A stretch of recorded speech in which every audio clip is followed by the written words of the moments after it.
Doma Sports Talk worldwide with some news from the world of boxing. So y'all know what time it is. You ain't in a rush to get concussed, baby. Now, we got some Canelo Alvarez, Oscar De La Hoya news. It's kind of interesting stuff coming here, but you guys kind of know where I'm going to go with it at the end of the day anyway. But some interesting stuff popping off. But first, a reminder, make sure you look at the treason trial. Right? January 6th trials to those who are trying to give it a cool name. People trying to take over the damn government, the president trying to go in there and tell people with weapons to go and take over the damn government and kill Mike Pence. Right? And, our girl Nancy Pelosi. Those are the kind of things you just don't have. Now, somebody wrote me and said, hey, man, it's a show trial. Do your research. It's a show trial. Hope you're listening. Well, damn it, anybody that's saying it's a show trial is invited to go there and talk under oath. Everybody that's talking smack won't come under oath. Pleading the fifth, won't show up, right? Contempt of Congress, throwing everything that you worked your career for overboard. You don't give a damn, but you ain't coming in there, but you'll sell wolf tickets talking on all those stupid channels you got that can lie all day, but won't go under oath, right? And speaking of under oath, anything I say here on Doma, right, Doma Sports Talk, I would say under oath. Bottom line, there's not nothing probably I've ever said that I wouldn't say under oath, because I firmly believe it. Like, I'm just going to blurt this out before I even get started in the video. Demetrius Andrade is my number 2 pound for pound, and I would say that under oath. Because I'm just watching the landscape. And everybody, you can ignore them if you want to, but I'm watching as a grown damn man. That is number 2 pound for pound, because ain't nobody trying to fight him around here. And the ones that we are all in pound for pound sprinkled around are in there. We'll get to the proof in a minute. Bottom line is we'll start like this. Canelo said the other day, and I said in my last video, man, he said Deontay Wilder's good. He didn't try to diss Deontay Wilder. Let's make that clear. He just said Deontay Wilder needs a little head movement if he's going to beat somebody like Tyson Fury, and I agree with him. I told you why. Deontay Wilder, he's not going to move that head so much because he's 6'7", and in the world of boxing, that's pretty tall. So you don't really work on your head movement when you're that tall. But he ran up into somebody taller and skilled. So yeah. Going forward, he better work on that damn head movement. A good statement from Canelo. Hopefully, the Wilder gets the damn memo, right? Good thing from Canelo. Now, Oscar De La Hoya said recently, right? We'll go there first. Recently, that how in the hell could Eddie Hearn put in Canelo with Demetrius Bivol? How can we put him in with Dimitry Bivol? Like, he can't beat Dimitry Bivol. That's kind of stuff that Oscar De La Hoya said about Canelo. Basically saying, he ain't good enough to fight no damn Bivol. Get up out of here. What the hell you doing? Right? So, that would bring me to my number 2 pound for pound. If Oscar De La Hoya thinks he shouldn't fight Bivol because, the movement of Bivol and the skill of Bivol, that explains why we never got Demetrius Andrade, people.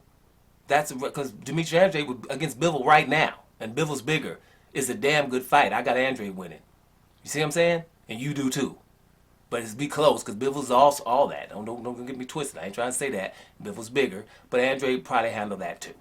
But that's why we didn't get that fight at 154 pounds. That's why we didn't get it at 160 pounds for undisputed. That's why we ain't never going to get it. And he's a horrible fighter and all those things. Yeah.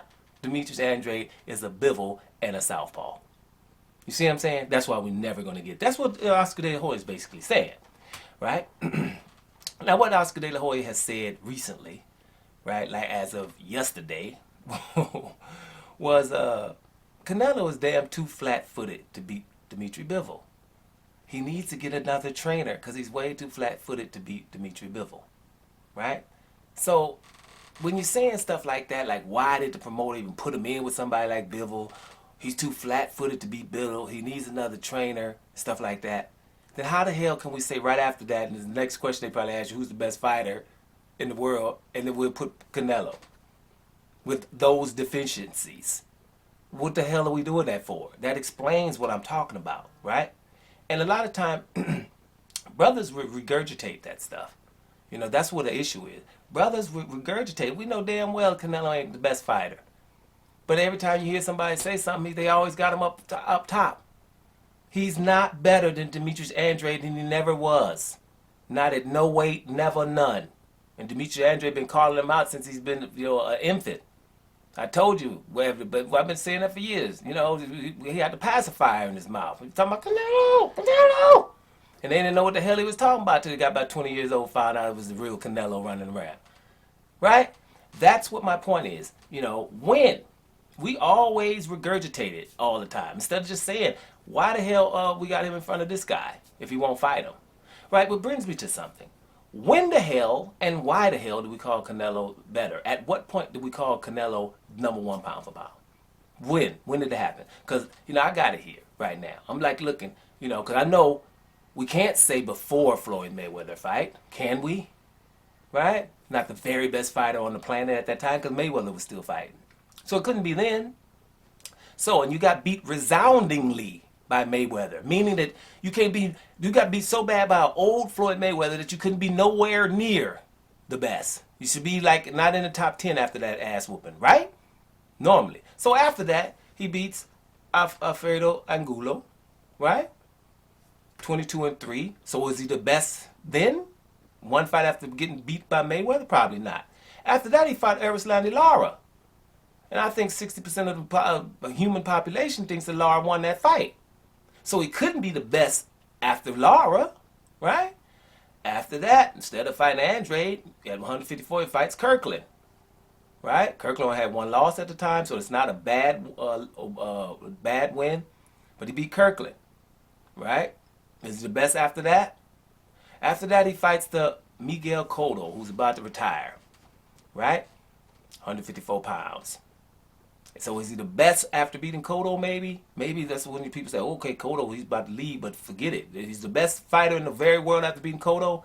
Well, maybe after Cotto, he beats Amir Khan, right? Remember, he brings Amir Khan up in weight. Amir Khan has chin issues, and we know it. And up in weight. And Amir Khan was beating him at the time, but we know he was going to catch up with Amir Khan. So was he the best then? Right? Now remember, after that Amir Khan fight, he could have fought before even Andrade, but he wouldn't. And Andrade got stripped, and then Andrade got stripped of the title. Canelo was the mandatory, and at this time they gave the title to Leon Smith. Then Canelo fights Leon Smith, and he beats Leon Smith, right? So, is he the best then? Now, what about after Leon Smith? He beats Julio Cesar Chavez Jr., who couldn't move because he was weight drained. We know that. So, was he the best after that? So then it gets interesting. Now maybe we can start talking about the best.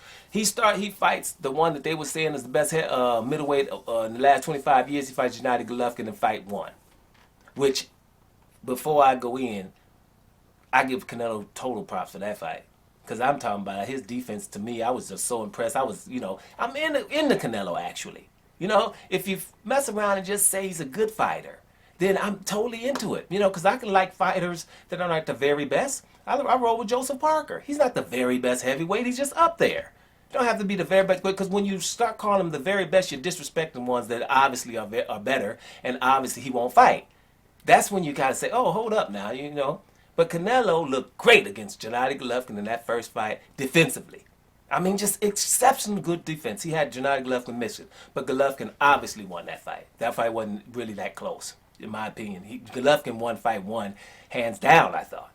Fight 2, they fought again directly after that. It was a draw. No, they gave that fight to Canelo. The first one was a draw, which was ridiculous. They gave the second one, he fought him again, Gennady Golovkin. Right? And Canelo got the win because he stood in front of Golovkin. And that's why people said, okay, well, you asked him to get in front of him, so he win. But he didn't outland Golovkin or nothing. Right? That was a draw, that fight, at best. Right? So, at the time, let's ask the same question. Is Canelo the very best fighter now? Losing to Golovkin and getting a draw, and actually drawing Golovkin and getting a win? Is he the very best fighter on the planet, or a good fighter? Because I'm trying to figure out, when do we start calling him the very best? Because I know damn well we didn't find him as the very best after he goes up and beat Rocky Fielding. So we can't call it that either. Right? Can't call it Rocky Fielding. Now here's one for you. After Rocky Fielding, he fights Daniel Jacobs. which is a good fight, right? And he gets the win over Daniel Jacobs. Now, did you watch the fight? Did Canelo beat Danny Jacobs? I mean, if you just take the names away from him, take everything away from him, put your TV on black and white so you don't see the color of none of them, and just watch the damn fight. Did he really beat Danny Jacobs? Really? And if definitely with no separation there. So, are you the very best fighter then? Now, after Danny Jacobs, he was supposed to fight your boy Demetrius Andrade for undisputed. And instead of doing that, he pulls Kovalev up with a short time to train, I think less than 8 weeks, and then he fights Sergey Kovalev, right? Under those conditions. And Kovalev will tell you, don't interview him, he'll tell you. So is Canelo the best after beating Kovalev under those circumstances and not fighting for undisputed against Demetrius Andrade in the middleweight division? You have to keep that in mind. He could have had that fight. That was the fight he did not want to take, so that's why he begged Sergey Kovalev and paid him so much. Right? So we call him the best for not fighting Demetrius Andrade for undisputed at middleweight and fighting Kovalev. Can't call him that then. So after that, he said, well, shoot, since I'm at 168, let me go fight Callum Smith. Beat the hell out of Callum Smith. That's a good win. So was he the best in the world, though, for beating Callum Smith? I don't know about that. But Callum Smith did win that WBSS tournament, and anybody who enters the WBSS tournaments, to me, gets total respect. Because that means we got about 8 fighters, and they're all trying to find out who the very best is in a short period of time, like a tournament. And I think those who enter are awesome. So props for there. But beating Callum Smith, being the very best, then after that you asked to fight Admir Yildirim, right? So I know you can't be the very best on that, right? So then he fights Billy Joe Saunders to get the other title in the 168-pound division. Remember, he left the 160 because Demetrius Andrade was there begging for a fight. So he goes up here and fights Billy Joe Saunders, the guy who was doped so he don't have to fight Demetrius Andrade, did all kind of escapades in the internet, and was suspended and all those things. Instead of fighting Andrade, instead of Billy Joe Saunders, who was not doped, right? He fights Billy Joe Saunders, and he was losing the fight, but then he beats him and stops him. Good win. Regardless, good win. You got to give him a good win. So, does that make him the very best in the world? Then he goes and fights Caleb Plant to become undisputed in the 168-pound division. Is he the very best fighter then? After that Caleb Plant, he lost to Demetrius Bivol. So what I'm trying to find out is, Caleb Plant, he becomes undisputed at 168 pounds with a huge asterisk next to it. Because we still got David Benavidez there, who they took the title from and let him fight Admir Yildirim and stuff like that. So at what point is he the very best? You know what I'm saying? Like the very best in all of boxing. You ask yourself and you go through it yourself, because at some point they started calling him that. And I just don't see where the hell it's supposed to be. That's the bottom line. Now, that brings me to a quote from Paulie Malignaggi. Paulie Malignaggi said, the media are the worst, female parts in boxing, because they don't ask the questions to these boxers. And he's right there. Because you're supposed to ask questions like this one. Why are you calling him the best? Or if you interview a Max Kellerman or somebody like that, you're supposed to. But you know what a franchise title is. What do you think that is? And when he answers, then you go back on him. So do you think that that's something that we should be celebrating? Right? Why did you call Kambosos undisputed when you know boxing for all these years and you had just made up a franchise title? Why would you call Teofimo Lopez undisputed when you know damn well the one who did it the right way is really undisputed? Why? Those questions don't get asked because, hey, you go to the, fights and you don't want your credentials pulled. Therefore, hell no. Who would want to do that? You know what I'm saying? But people do whatever it is for money. So I ain't gonna hate on people just getting paid. But at the end of the day, that's what's up. So why would somebody pay you to get not asked the real questions? Something's going on. And you know what the hell it is. The same thing that's going on January 6th hearings, the treason hearings. It's those kind of people. That's half of America, people. So at the end of the damn day, Canelo is a great fighter. I ain't said good. Great fighter. But he's not the best, and he never has been. Right? It's patronizing to say that. if he's so damn flat-footed, like Oscar De La Hoya is calling Eddie Hearn crazy for putting him in for Bivol, saying he's too flat-footed for Bivol, right? So what does that tell you about Demetrius Andrade, right? There you go. I know, and I'm not mentioning the Benavidez and Charlo and them, right? On purpose, because everybody else does. They seem to forget that Demetrius Andrade is the one that he's scared of the most. That's why Demetrius Andrade is number 2 pound for pound. And I would say that under oath. Would you? Doma Sports Talk Worldwide. And I'm up out of here, y'all.